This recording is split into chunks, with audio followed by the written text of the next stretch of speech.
Bowring ಆಸ್ಪತ್ರೆ compound ಕುಸಿತಕ್ಕೆ 7 ಮಂದಿ ಬಲಿ ಕೇಸ್ಗೆ ಸಂಬಂಧಪಟ್ಟಂತೆ ಬೆಂಗಳೂರು ನಗರ ಜಿಲ್ಲಾಧಿಕಾರಿ ನೇತೃತ್ವದಲ್ಲಿ ಈಗ ತನಿಖೆಗೆ ಆದೇಶವನ್ನ ಕೊಟ್ಟಿದ್ದಾರೆ.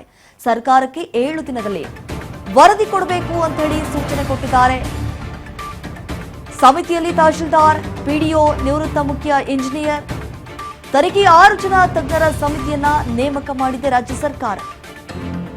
ಈಗ 2 ಇಂಜಿನಿಯರ್ ಅಮಾನತುಗೊಳಿಸಿ ಅಂತ ಹೇಳಿ ಸರ್ಕಾರದಿಂದ ಆದೇಶವನ್ನ ಕೂಡ ಹೊರಡಿಸಲಾಗಿದೆ. ನೋಡಿ, ಬೌರಿಂಗ್ ಆಸ್ಪತ್ರೆ ಕಾಂಪೌಂಡ್ ಕುಸಿತಕ್ಕೆ ಪಾಪ 7 ಜನ ಬಲಿಯಾದರು.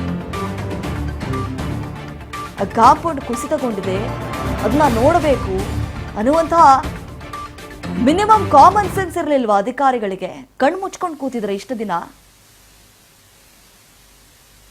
ಅಮಾಯಕರ ಬಲಿಯನ್ನ ಪಡೆದುಕೊಂಡಿದೆ. ಈಗ ಸಾರ್ವಜನಿಕ ವಲಯದಲ್ಲಿ ಅಧಿಕಾರಿಗಳ ವಿರುದ್ಧವಾಗಿ ಯಾರು ಮಾತನಾಡ್ತಿಲ್ಲ, ಯಾಕಂತಂದ್ರೆ ರಾಜ್ಯ ಸರ್ಕಾರಕ್ಕೆ ಉಗಿತಿದ್ದಾರೆ. ಹಿಂದೆ ಕೂಡ ಆರ್ಸಿಬಿ ವಿಜಯೋತ್ಸವ ಸಂದರ್ಭದಲ್ಲಿ ಎಷ್ಟರ ಮಟ್ಟಿಗೆ ಅವಘಡ ಸಂಭವಿಸಿತು, ಆಗ 17 ಜನ ಸಾವನ್ನಪ್ತಾರೆ.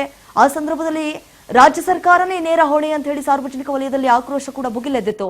ಆ ಸಂದರ್ಭದಲ್ಲಿ ಕೆಲವೊಂದಿಷ್ಟು ಅಧಿಕಾರಿಗಳನ್ನ ಕೂಡ ಅಮಾನತುಗೊಳಿಸಲಾಗುತ್ತೆ. ಈ ಸಂದರ್ಭದಲ್ಲೂ ಇದೇ ರೀತಿಯಾಗಿ ಆಗಿದೆ ಅಲ್ಲ, ಅಧಿಕಾರಿಗಳ ಗೆಡವಟ್ಟಿನಿಂದ. ಸೊ ಅಧಿಕಾರಿಗಳನ್ನ ಅಮಾನತುಗೊಳಿಸಿ ಅಂತ ಹೇಳಿ ಎಲ್ಲರೂ ಕೂಡ ಕಿಡಿಕಾರ್ತಿದ್ದಾರೆ. ಏನೇ ಒಂದು ಶಿಥಿಲಗೊಂಡಿದೆ ಕಟ್ಟಡ ಆಗ್ಲಿ ಅಥವಾ ಕಾಂಪೌಂಡ್ ಆಗ್ಲಿ, ಅದನ್ನ ದುರಸ್ತಿ ಕಾರ್ಯ ಮಾಡಬೇಕು ಅನ್ನುವಂತಹ ಒಂದು ಪರಿಜ್ಞಾನ ಇರಲ್ವಾ ಅಧಿಕಾರಿಗಳಿಗೆ? ಈಗ 7 ಜನ ಸಾವನ್ನಪ್ಪಿದ್ದಾರೆ. ಅವರ ಸಾವಿಗೆ ಯಾರು ಕಾರಣ? ಅಧಿಕಾರಿಗಳೇ ಕಾರಣ. ಈಗಾಗಲೇ ನೋಟಿಸ್ ಕೂಡ ಕೊಟ್ಟಿದ್ದಾರೆ. 7 ದಿನಗಳವರೆಗೂ 7 ದಿನ ಕೊಟ್ಟಿದ್ದಾರೆ ಟೈಮ್. ಆ ಸಂದರ್ಭದಲ್ಲಿ ಏನೆಲ್ಲ ಆಗಿದೆ ಇಷ್ಟು ದಿನ ಅವೆಲ್ಲವನ್ನ ಕೂಡ ವರದಿ ಕೊಡಿ ಅಂತ ಹೇಳಿ. ಯಾಕಂತಂದ್ರೆ ಹೇಳಿ ಕೇಳಿ ಈ ಬೌರಿಂಗ್ ಆಸ್ಪತ್ರೆ ಕಾಂಪೌಂಡ್ ಏನಿದೆ ಬ್ರಿಟಿಷರ ಕಾಲದ ಕಾಂಪೌಂಡ್ ಆಗಿದೆ. ಇದನ್ನ ಈ ದುರಸ್ತಿ ಕಾರ್ಯ ಮಾಡೋದಕ್ಕೂ ಕೂಡ ಮುಂದಾಗಲಿಲ್ಲ ಅಧಿಕಾರಿಗಳು. ಈ ಅಧಿಕಾರಿಗಳ ಎಡವಟ್ಟಿನಿಂದ ಈ ರೀತಿಯಾದಂತಹ ದುರಂತ ಸಂಭವಿಸೋದಕ್ಕೆ ಕಾರಣ ಆಯಿತು.